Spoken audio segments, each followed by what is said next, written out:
ॐ श्रीपरमात्मने नमः।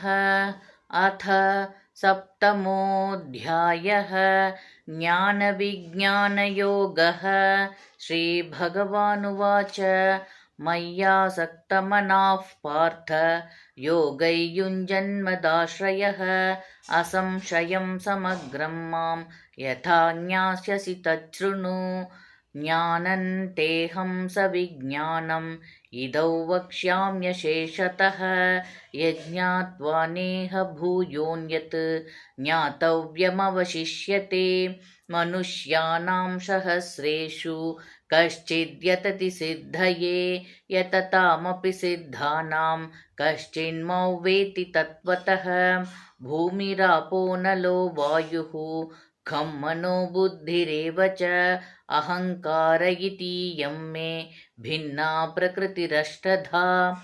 अपरेयमितस्त्वन्यां प्रकृतिं विद्धि मे परां जीवभूतां महाबाहो ययेदन्धार्यते जगत्। एतद्योनीनि भूतानि सर्वाणीत्युपधारय अहं कृत्स्नस्य जगतः प्रभवः प्रलयस्तथा मत्तः परतरन्नान्यत् किञ्चिदस्ति धनञ्जय। मयि सर्वमिदं प्रोतं सूत्रे मणिगणा इव रसोऽहमप्सु कौन्तेय प्रभास्मि शशिसूर्ययोः। प्रणवः सर्ववेदेषु शब्दः के पौरुषन्नृषु पुण्यो गन्धः पृथिव्याञ्च तेजश्चास्मि विभावसौ। जीवनं सर्वभूतेषु तपश्चास्मि तपस्विषु बीजं मां सर्वभूतानां विद्धि पार्थ सनातनं। बुद्धिर्बुद्धिमतामस्मि तेजस्तेजस्विनामहं बलं बलवताञ्चाहं कामरागविवर्जितं। धर्माविरुद्धो भूतेषु कामोऽस्मि भरतर्षभ। ये चैव सात्विका भावाः राजसास्तामशाश्च ये मत्त ये वेति तान् विद्धि न त्वहन्तेषु ते मयि। त्रिभिर्गुणमयैर्भावैः येभिः सर्वमिदं जगत् मोहितन्नाभिजानाति मामेभ्यः परमव्ययम्। दैवी ह्येषा गुणमयी मम माया दुरत्यया मामेव ये प्रपद्यन्ते मायामेतान् तरन्ति ते। न मां दुष्कृतिनो मूढाः प्रपद्यन्ते नराधमाः माययापहृतज्ञानाः आसुरं भावमाश्रिताः। चतुर्विधा भजन्ते मां जना सुकृतिनोऽर्जुन आर्तो जिज्ञासुरर्थार्थी ज्ञानी च भरतर्षभ। तेषां ज्ञानी नित्ययुक्तः एकभक्तिर्विशिष्यते प्रियो हि ज्ञानिनोत्यर्थम् अहं स च मम प्रियः। उदारा सर्व एवैते ज्ञानी त्वात्मैव मे मतम् आस्थितः स हि युक्तात्मा मामेवानुत्तमां गतिम्। बहूनाञ्च जन्मनामन्ते ज्ञानवान् मां प्रपद्यते वासुदेवः सर्वमिति स महात्मासु दुर्लभः। कामैस्तैर्हृतज्ञानाः प्रपद्यन्तेऽन्यदेवताः तन्तन्नियममास्थाय प्रकृत्या नियता स्वया। यो यो यायान्तनुं भक्तः श्रद्धयार्चितुमिच्छति तस्य तस्याचलां श्रद्धां तामेव विदधाम्यहं।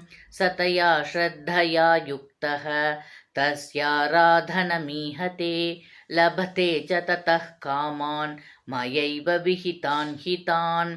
अन्तवत्तु फलं तेषां तद्भवत्यल्पमेधसां देवान् देवयजो यान्ति मद्भक्ता यान्ति मामपि। अव्यक्तौ व्यक्तिमापन्नं मन्यन्ते मामबुद्धयः परं भावमजानन्तः ममाव्ययमनुत्तमम्।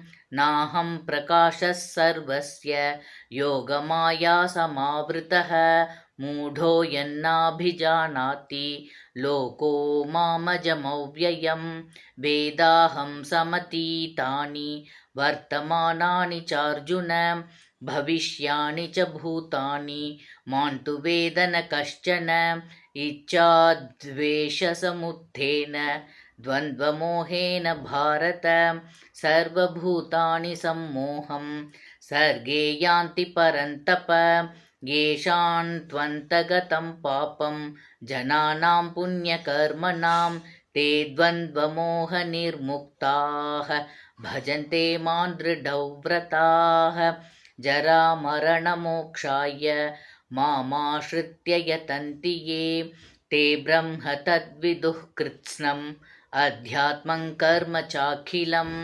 साधिभूताधिदैवं मां साधियज्ञञ्च ये विदुः प्रयाणकालेऽपि च मां ते विदुर्युक्तचेतसः ॐ तत्सदिति श्रीमद्भगवद्गीतासु उपनिषत्सु ब्रह्मविद्याया योगशास्त्रे श्रीकृष्णार्जुनसंवादे ज्ञानविज्ञानयोगो नाम सप्तमोऽध्यायः।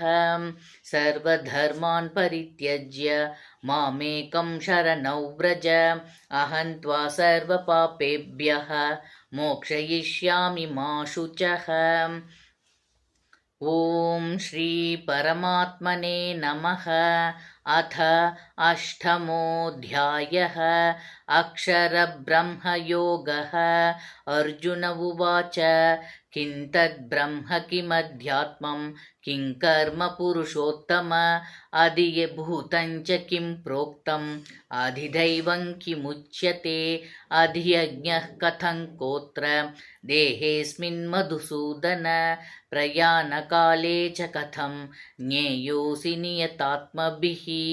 श्रीभगवानुवाच अक्षरं ब्रह्म परमं स्वभावोऽध्यात्ममुच्यते भूतभावोद्भवकरः विसर्गः कर्मसंज्ञितः अधिभूतं क्षरो भावः पुरुषश्चादिदैवतम् अधियज्ञोऽहमेवात्र देहे देहभृतां अन्तकाले च मामेव स्मरन् मुक्त्वा कलेवरं यः प्रयाति समद्भावं याति नास्त्यत्र संशयः ययौ वापि स्मरन् भावं त्यजत्यन्ते कलेवरं तन्तमेवैति कौन्तेय सदा सद्भावभावितः तस्मात् सर्वेषु कालेषु मामनुस्मरयुध्य च मय्यर्पितमनो बुद्धिः मामे वैश्यस्य संशयम् अभ्यासयोगयुक्तेन चेतसा नान्यगामिना परमं पुरुषं दिव्यं याति पार्थानुचिन्तयन् कविं पुराणमनुशासितारम् अनोरणीयां समनुस्मरेद्यः सर्वस्य धातारमचिन्त्यरूपम् आदित्यवर्णं तमसः परस्तात् प्रयाणकाले मनसाचलेन भक्त्या युक्तो योगबलेन चैव भ्रुवोर्मध्ये प्राणमावेश्य सम्यक् सतं परं पुरुषमुपैति दिव्यम् यदक्षरौ वेदविदो वदन्ति विशन्ति यद्यतयो वीतरागाः यदिच्छन्तो ब्रह्मचर्यं चरन्ति तत्ते पदं संग्रहेण प्रवक्ष्ये सर्वद्वाराणि संयम्य मनोहृदि निरुध्य च मूर्ध्याध्यायात्मनः प्राणम् आस्थितो योगधारणाम् ओमित्येकाक्षरं ब्रह्म व्याहरन् मामनुस्मरन् यः प्रयाति त्यजन् देहं स याति परमां गतिम् अनन्यचेताः सततं यो मां स्मरति नित्यशः तस्याहं सुलभः पार्थ नित्ययुक्तस्य योगिनः मामुपेत्य पुनर्जन्म दुःखालयमशाश्वतं नाप्नुवन्ति महात्मानः संसिद्धिं परमां गताः आब्रह्मभुवनाल्लोकाः पुनरावर्तिनोऽर्जुन मामुपेत्य तु कौन्तेय पुनर्जन्म न विद्यते सहस्रयुगपर्यन्तम् अहर्यद्ब्रह्मणो विदुः रात्रियुगसहस्रान्तां ते होरात्रविदो जनाः अव्यक्ताद्व्यक्तयः सर्वाः प्रभवन्त्यः रागमे रात्र्यागमे प्रलीयन्ते तत्रैव्याव्यक्तसंज्ञके भूतग्रामः स एवायं भूत्वा भूत्वा प्रलीयते रात्र्यागमे वशः पार्थ प्रभवत्यः रागमे परस्तस्मातु भावोऽन्यो व्यक्तो व्यक्तात् सनातनः यस्य सर्वेषु भूतेषु नश्यत्सु न विनश्यति अव्यक्तोऽक्षर इत्युक्तः तमाहुः परमां गतिं यं प्राप्य न निवर्तन्ते तद्धाम परमं मम पुरुषः स परः पार्थ भक्त्या लभ्यस्त्वनन्यया यस्यान्तस्थानि भूतानि येन सर्वमिदं ततं यत्र काले त्वनावृत्तिम् आवृतिं चैव योगिनः प्रयाता यान्ति तं कालं वक्ष्यामि भरतर्षभ अग्निर्ज्योतिरः शुक्लः षण्मासा उत्तरायणं तत्र प्रयाता गच्छन्ति ब्रह्मविदो जनाः धूमो रात्रिस्तथा कृष्णः षण्मासा दक्षिणायनं तत्र चान्द्रमसञ्ज्योतिः योगी प्राप्य निवर्तते शुक्लकृष्णे गति ह्येते जगतः शाश्वते मते एकया यात्यनावृत्तिम् अन्यया वर्तते पुनः नैते श्रुति पार्थ जानन् योगी मुह्यति कश्चन तस्मात् सर्वेषु कालेषु योगयुक्तो भवार्जुन वेदेषु यज्ञेषु तपस्सु चैव दानेषु यत्पुण्यफलं प्रतिष्ठम् अत्येति तत्सर्वमिदौ विदित्वा योगी परं स्थानमुपैति चाद्यम् ॐ तत्सदिति श्रीमद्भगवद्गीतासु उपनिषत्सु ब्रह्मविद्यायां योगशास्त्रे श्रीकृष्णार्जुनसंवादे अक्षरब्रह्मयोगो नाम अष्टमोऽध्यायः सर्वधर्मान् परित्यज्य मामेकं शरणं व्रज अहं त्वा सर्वपापेभ्यः मोक्षयिष्यामि मा शुचः। ॐ श्री परमात्मने नमः। अथ नवमोऽध्यायः राजविद्या राजगुह्ययोगः। श्रीभगवानुवाच इदं तु ते गुह्यतमं प्रवक्ष्याम्यनसूयवे ज्ञानौविज्ञानसहितं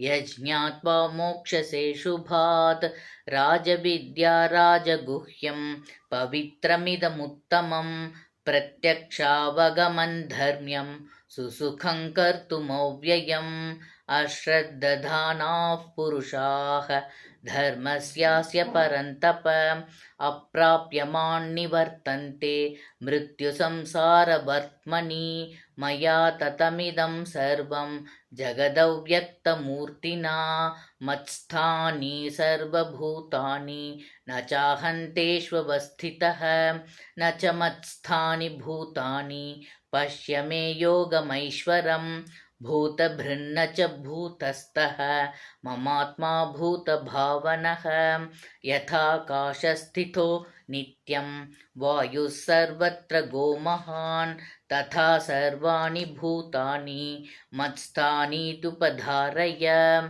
सर्वभूतानि कौन्तेय प्रकृति यान्ति मामिकां कल्पक्षये पुनस्तानि कल्पादौ विसृजाम्यहं प्रकृतिं स्वामवष्टभ्य विसृजामि पुनः पुनः भूतग्राममिमं कृत्स्नम् अवशं प्रकृतेर्वशात् न च मान्तानि कर्माणि निबध्नन्ति धनञ्जय उदासीनवदासीनम् असक्तन्तेषु कर्मसु मयाध्यक्षेण प्रकृतिः सूयते सचराचरं हेतुनानेन कौन्तेय जगद्विपरिवर्तते अवजानन्ति मां मूढाः मानुषीं तनुमाश्रितं परं भावमजानन्तः मम भूतमहेश्वरं मोघाशा मोघकर्माणः मोघज्ञानाविचेतसः राक्षसीमासुरीं चैव प्रकृतिं मोहिनीं श्रिताः महात्मानस्तु मां पार्थ दैवीं प्रकृतिमाश्रिताः भजन्त्यनन्यमनसः ज्ञात्वा भूतादिमव्ययं सततं कीर्तयन्तो मां यतन्तश्च दृढौ व्रताः नमस्यन्तश्च मां भक्त्या नित्ययुक्ता उपासते ज्ञानयज्ञेन चाप्यन्ये यजन्तो मामुपासते एकत्वेन पृथक्त्वेन बहुधा विश्वतो मुखम् अहं क्रतुरहैयज्ञः स्वदाहमहमौषधं मन्त्रोऽहमहमेवाज्यम् अहमग्निरहं हुतं पिताहमस्य जगतः माता धाता पितामहः